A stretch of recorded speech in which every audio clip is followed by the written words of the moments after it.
bangun pagi ya kan, terus journaling, terus bikin yang namanya schedule, terus banyak yang dibuat lah. Biasa kan anak-anak mahasiswa lagi kuat-kuatnya jiwa-jiwa pembelajar kan. Nah tiba-tiba ketika kita masuk ke dalam fase di mana pulang kampung.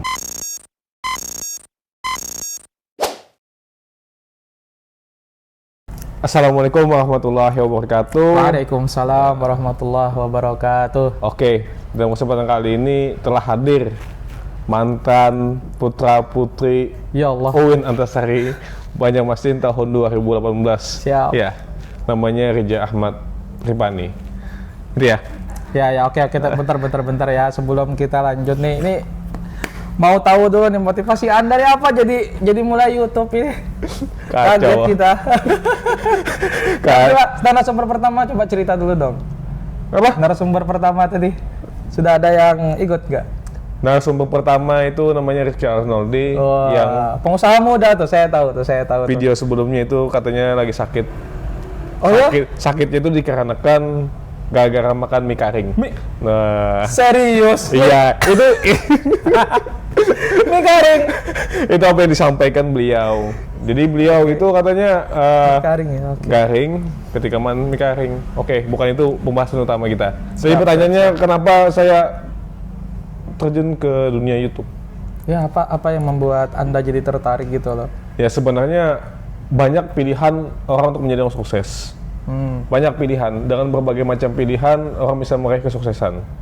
Oke. Dari yang terkenal sampai yang terkenal, dari yang orang itu bukan siapa-siapa sekarang menjadi apa-apa gitu kan? Ya. Karena apa sebabnya? Karena mereka memanfaatkan media, digitalisasi. Ya kita berada di zaman digital lah gitu kan. Orang berhak untuk memilih sukses melalui apapun. Salah satunya YouTube. Maka dari itu saya mencoba untuk terjun ke YouTube, sebenarnya bukan mencari kesuksesan, tapi ingin mengetahui apa yang saya belum ketahui. Nah, salah satunya kan kita diskusi dan sebagainya. Nah, itu. Jadi kayak jadi platform berbagi gitu. Iya, salah satunya itu sih. Ya sih, emang menarik banget ya. Jadi kalau kita coba lihat dari awal YouTube ini berkembang, betul, biasanya yang paling banyak peminatnya itu adalah konten-konten hiburan. Betul. Kalau kita berkaca dari kurang dari 2015 ke bawah itu, at least kalau kita mau jadi YouTuber, itu akan agak aneh kalau seandainya kita jadi artis YouTube itu bukan dari circle-circle tertentu. Ini ada pernah disampaikan oleh beberapa YouTuber juga. Jadi beliau menyampaikan satu insight yang sangat luar biasa, dimana kalau kita bukan dari circle-circle tertentu, biasanya orang tuh nggak bisa jadi YouTuber. Betul. Karena untuk bisa naik views dengan sangat banyak itu kan kita perlu yang namanya collab ya. Iya, betul. Collab sama YouTuber terkenal segala macam. Terus juga harus punya wajah yang good looking. Iya. Ya kan biasanya netizen ini kan suka sama sila kelimanya Indonesia, keadilan sosial bagi seluruh rakyat yang good looking. Bukan hanya good looking ya, tapi juga harus good rekening ya kan. Tapi yang menarik di YouTube sekarang ini ya Pak Iqbal ya, bahkan ada orang yang dia nggak ngapa-ngapain selama 2 jam itu bisa viral loh. Iya. 2 jam nggak ngapa-ngapain. Yang lagi ramai sekarang ini kan ada yang namanya siapa itu ya? Cosplaynya Dilan ya, itulah. Kamu nanya. Ya, itulah gitu kan. Kamu nanya. Arif Cepme. Nah, luar biasanya platform YouTube ini dia bisa membuat suatu keajaiban yang mungkin juga belum pernah terjadi di era-era sebelumnya. Bahkan Arif Cepme ini yang terakhir saya dapat informasinya dia udah punya 1 album lagu. Iya. Wah, bolehlah nanti kita coba bareng Willy gitu kan. Kalau bisa nanti barangkali bisa datang juga di podcastnya. Oke. Pak Iqbal ya. Semoga jangan panggil Pak. Oke. Bro, santai aja. Bro. Artinya gini, YouTube itu membuka kebebasan bagi siapapun yang ingin berkreasi. Yes. Ingin mencurahkan ide kreativitas setiap orang. Tanpa menang bulu siapapun itu orangnya. Ketika ada kemauan, maka lakukan. Tapi apabila kita ingin sesuatu, tapi cuma berdiam diri, maka hasilnya akan 0. Ya kan? Karena bagaimanapun, kita memiliki kesempatan yang sama. memiliki kesempatan yang sama, kita diberi waktu sama 24 jam. Tapi bagaimana kita sendiri yang akhirnya seperti apa? Mau ingin sukses, ya berusaha. Kalau tidak ingin sukses, ya terserah mau gimana. Itu yang gitu. YouTube, kalau menurut saya pribadi ya, kenapa saya jadi tertarik gitu kan? Itu tadi saya sampaikan bahwasanya YouTube itu memberikan kebebasan bagi siapapun untuk berkreasi. Agree. Apapun itu. Selebihnya ya kalau sukses ya alhamdulillah, tapi setidaknya kita mau mencoba. Alhamdulillah. Ikut serta terhadap orang-orang yang selama ini berjuang di dunia per-YouTubean. Nah, makanya saya juga ikut mencoba. Bukan hanya sekedar menjadi penonton sejati, tidak. Tapi bagaimana kita bisa menghasilkan tontonan bagi yang ingin menonton. Bukan kita menjadi sekedar penonton wara. Nah, gitu. Bukan sekedar menjadi penonton saja. Kalau yang nggak ngerti wara ya saja. Wara apa nih? Bahasa Banjar ya? Bahasa Banjar itu.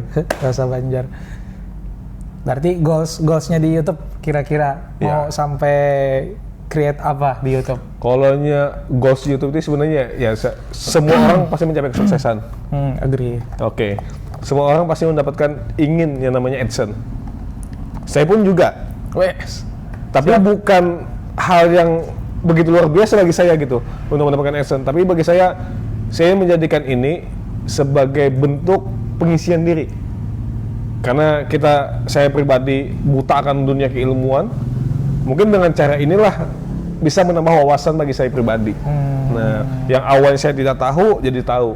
Yang tadi informasi yang begitu luar biasa, artinya mie garing pun bisa menyebabkan orang garing. Iya. Itu satu informasi luar yang biasa itu. Saya nggak tahu gitu jadi tahu.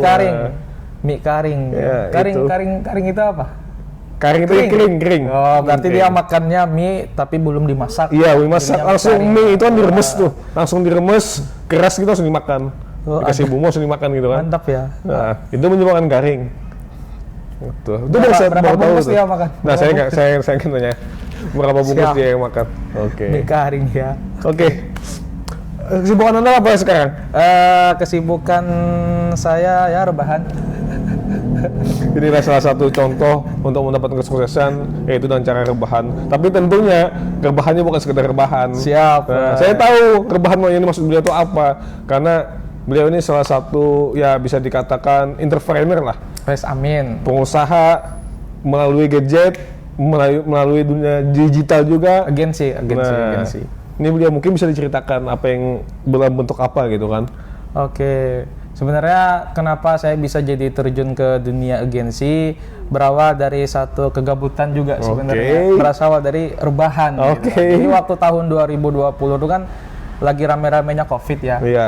Kasus COVID naik, terus juga banyak orang-orang yang dirumahkan dan kebetulan aku juga termasuk yang dirumahkan, Bro. Jadi kan waktu itu ketika masih kuliah nih, masih aktif kuliah. Waktu itu kalau nggak salah aku masih di semester 5. Tambah 1, semester 6. Sekitar semester 6, kemudian kita diminta go home kan. Akhirnya semua aktivitas yang biasa produktif selama berkuliah gitu ya, maklum anak-anak kuliah zaman-zamannya lagi habis.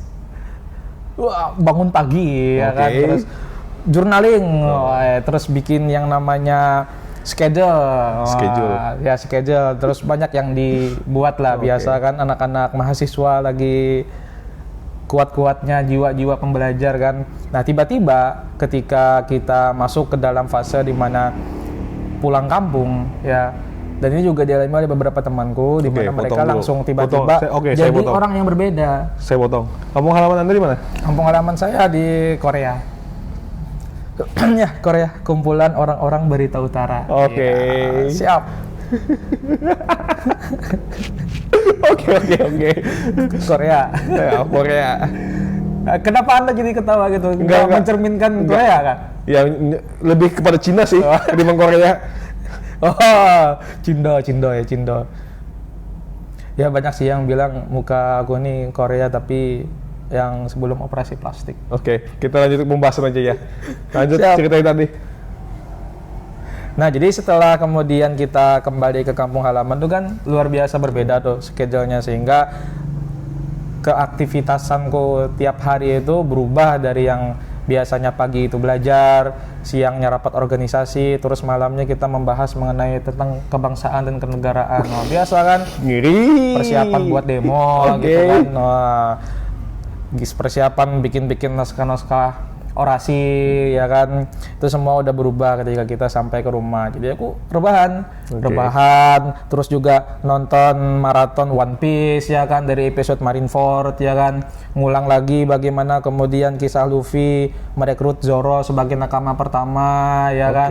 Pokoknya aktivitasnya kembali menjadi kaum rebahan lah, yang biasanya cuman scrolling sosial media. Sampai pada titik Anu memutuskan untuk bergabung dengan agensi itu kapan? Nah, ini yang menarik nih, Pak. Ini yang sangat menarik nih. Jadi ketika saya lagi berbahan dan lagi scrolling sosial media, saya menemukan satu video motivasi yang sangat luar biasa waktu itu. Dari media ya? Dari sosial media. Banyak sumbernya, bisa Twitter, bisa Instagram, bisa Facebook, di mana aku menemukan satu konten yang mana konten ini merupakan salah satu konten yang sangat merubah kehidupan seseorang gitu lah. Bisa menjadi salah satu wasilah untuk merubah kehidupan seseorang. Dimana konten creator itu waktu itu bilang, yang namanya usia, ya apalagi kita di usia 20-an ini, itu banyak sekali hal-hal yang bisa kita coba. Dan kemudian beliau menautkan dengan apa yang dikatakan oleh salah satu entrepreneur juga, namanya Jack Ma. Ternyata di usia 20-an ini memang menjadi salah satu cara kita untuk terus-menerus untuk terus-menerus bisa mencoba hal-hal yang baru. Dan anak-anak muda ini kan juga biasanya kerap sanggup untuk mengambil resiko yang lebih. Pada intinya apabila kita ingin mencoba kesuksesan, maka tanggunglah resiko yang kita ambil. Ya, tapi high income ya kan. Karena kesuksesan itu bukan diraih dengan secara instan, tapi pasti ada resiko-resiko di belakangnya. Yes, gitu ya? agree. Nah, jadi beliau ini juga kemudian melanjutkan bahwasanya masa sih mau rebahan yang sifatnya anfaedah terus gitu kan.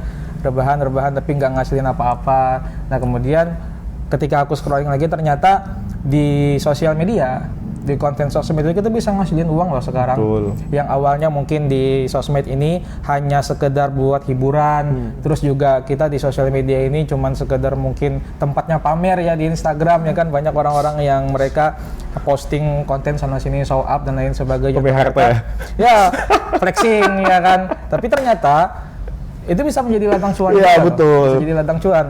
Dan waktu itu aku iseng-iseng nyoba agensi, salah satunya adalah dengan kita mencoba creating beberapa akun, beberapa akun publik, yang kemudian ketika akun publik tersebut udah mulai besar ya kan, kita posting, ada yang dinamakan dengan niche di konten Instagram. Misalkan ada niche-nya macam-macam, ada resep masak, terus juga ada niche berita, terus juga ada niche seputar olahraga dan lain sebagainya. Yang mana ketika kita udah ketemu niche, biasanya kita akan lebih mudah untuk menjaring yang namanya audiens. Jadi engagement di Instagram itu bisa lebih meningkat. Nah, sehingga biasanya kan lagi rame nih, ada orang-orang yang buka workshop di Instagram segala macam kan. Mereka bisa ngasilin uang tanpa harus showing face, tanpa harus mereka yang tampil di depan kamera segala macam, hanya dengan membuat satu quote ataupun beberapa konten-konten positif yang menarik lainnya. Mereka bisa bikin yang namanya edukasi secara carousel dan lain sebagainya, kemudian mereka up di beberapa platform sosial media, sehingga akhirnya mereka bisa menjaring audiens. Ketika mereka udah banyak nih audiensnya, mereka kemudian membuat sebuah produk, entah itu tips entah itu tips buat bisa menjaring followers yang banyak di Instagram, terus juga workshop di mana kita bisa menjual secara pecah telur hanya dalam waktu yang singkat segala macam. Ternyata itu work loh. Banyak beberapa teman-teman aku yang mereka ketika mulai ngasilin konten di sosial media itu engagementnya sangat luar biasa tinggi. Makanya kan kalau kita berkaca hari ini, konten itu udah sangat-sangat banyak sekali variasinya. Amat sangat banyak sekali yang bisa kita buat. Yang berfaedah maupun yang tidak berfaedah. Yang berfaedah maupun yang unfaedah, tinggal kita aja yang milih. Tinggal kita yang memilih mau yang mana gitu kan. Nah, kira-kira YouTube ini mau kita arahkan kemana nih Pak? Kira-kira? Ya, mudah-mudahan bisa kita arahkan kepada yang bermanfaat ya. Oh, siap. Mudah-mudahan tidak tergelincir di jalan yang ya gitulah. Ya, mudah-mudahan kita berada selalu di jalan yang lurus. Amin. Mudah-mudahan bisa memberikan kebermanfaatan kepada orang banyak. Ya, pada intinya pada kali ini media sosial itu adalah salah satu pintu untuk kita meraih kesuksesan, biar bagaimanapun kalau ingin sukses maka masuklah ke dalam pintu itu, entah itu di dalamnya ada harta ataupun apapun itu, tapi setidaknya Anda pernah mencoba untuk memasuki pintu itu, bukan sekadar berdiam diri di depan pintu dan Anda tidak mungkin mengetahui apa yang ada di dalam isi pintu tersebut. Mungkin itu saja kesempatan kali ini. Mungkin nanti next time kita akan mengundang bintang tamu yang mungkin lebih istimewa lagi, yang lebih bagus lagi, lebih good looking lagi. Wah, siap. Semoga opa opa-opaan. Semoga kesempatan kali ini bisa memberikan kebermanfaatan buat kita semua. Kalau yang suka video ini silahkan di subscribe, like, and share. Oke, terima kasih. Komen juga silahkan di bawah, siapa yang ingin diundang lagi silahkan. Oke, itu saja. Assalamualaikum warahmatullahi wabarakatuh. Waalaikumsalam warahmatullahi wabarakatuh. Bye bye. Random panjangnya.